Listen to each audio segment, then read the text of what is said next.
Lettre 147. Madame de Volanges à Madame de Rosemonde. Vous êtes sûrement aussi affligée que je le suis, ma digne amie, en apprenant l'état où se trouve Madame de Tourvel. Elle est malade depuis hier. Sa maladie a pris si vivement et se montre avec des symptômes si graves que j'en suis vraiment alarmé. Une fièvre ardente, un transport violent et presque continuel, une soif qu'on ne peut apaiser. Voilà tout ce qu'on remarque. Les médecins disent ne pouvoir rien pronostiquer encore, et le traitement sera d'autant plus difficile que la malade refuse avec obstination toute espèce de remède. C'est au point qu'il a fallu la tenir de force pour la saigner. Et il a fallu depuis en user de même 2 autres fois pour lui remettre sa bande, que dans son transport elle veut toujours arracher. Vous qui l'avez vue comme moi si peu forte, si timide et si douce, concevez-vous donc que 4 personnes puissent à peine la contenir, et que pour peu qu'on veuille lui représenter quelque chose, elle entre dans des fureurs inexprimables? Pour moi, je crains qu'il n'y ait plus que du délire, et que ce ne soit une vraie aliénation d'esprit. Ce qui augmente ma crainte à ce sujet, c'est ce qui s'est passé avant-hier. Ce jour-là, elle arriva vers les 11 heures du matin avec sa femme de chambre, au couvent de... Comme elle a été élevée dans cette maison, et qu'elle a conservé l'habitude d'y entrer quelquefois, elle y fut reçue comme à l'ordinaire, et elle parut à tout le monde tranquille et bien portante. Environ 2 heures après, elle s'informa si la chambre qu'elle occupait, étant pensionnaire, était vacante, et sur ce qu'on lui répondit que oui, elle demanda d'aller la voir. La prieure l'y accompagna avec quelques autres religieuses. Ce fut alors qu'elle déclara qu'elle revenait s'établir dans cette chambre, que, disait-elle, elle n'aurait jamais dû quitter, et qu'elle ajouta qu'elle n'en sortirait qu'à la mort. Ce fut son expression.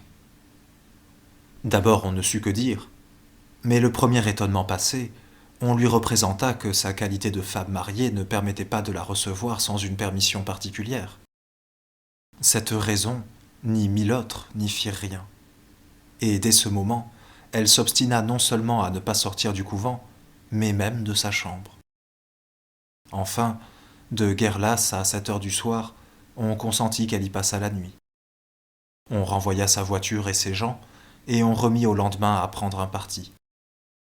On assure que pendant toute la soirée, loin que son air ou son maintien eussent rien d'égaré, l'un et l'autre étaient composés et réfléchis, que seulement elle tomba 4 ou 5 fois dans une rêverie si profonde qu'on ne parvenait pas à l'en tirer en lui parlant, et que chaque fois, avant d'en sortir, elle portait les 2 mains à son front qu'elle avait l'air de serrer avec force.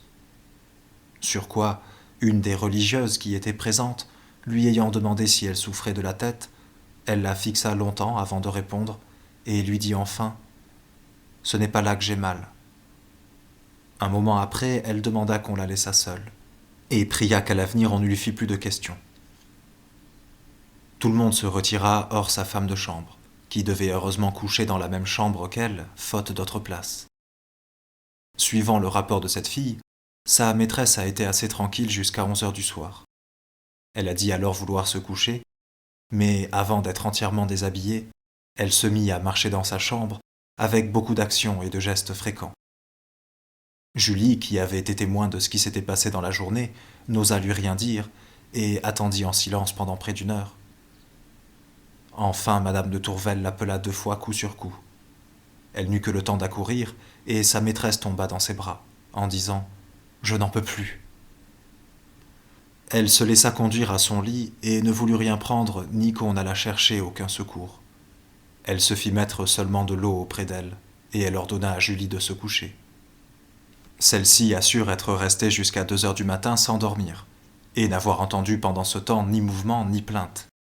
Mais elle dit avoir été réveillée à 5 heures par les discours de sa maîtresse, qui parlait d'une voix forte et élevée, et qu'alors lui ayant demandé si elle n'avait besoin de rien, et n'obtenant point de réponse, elle prit de la lumière et alla au lit de Madame de Tourvel, qui ne la reconnut point, mais qui, interrompant tout à coup les propos sans suite qu'elle tenait, s'écria vivement « Qu'on me laisse seule!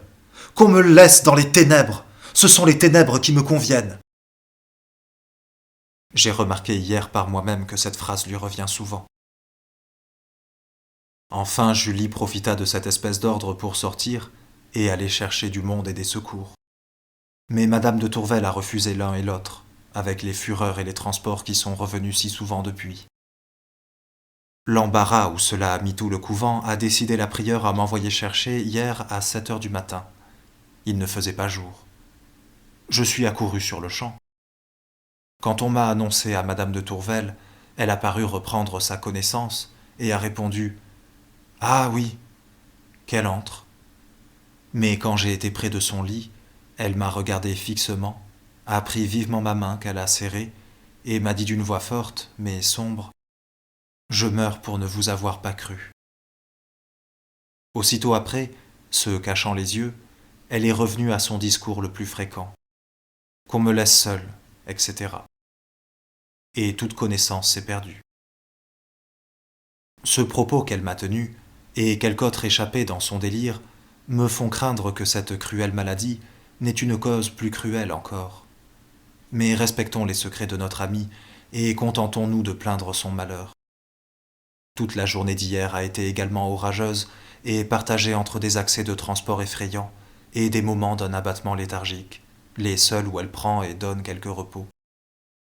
Je n'ai quitté le chevet de son lit qu'à 9 heures du soir, et je vais y retourner ce matin pour toute la journée. Sûrement je n'abandonnerai pas ma malheureuse amie, mais ce qui est désolant, c'est son obstination à refuser tous les soins et tous les secours. Je vous envoie le bulletin de cette nuit que je viens de recevoir, et qui, comme vous le verrez, n'est rien moins que consolant. J'aurai soin de vous les faire passer tous exactement. Adieu, ma digne amie, je vais retrouver la malade. Ma fille, qui heureusement est presque rétablie, vous présente son respect. De Paris, ce 29 novembre.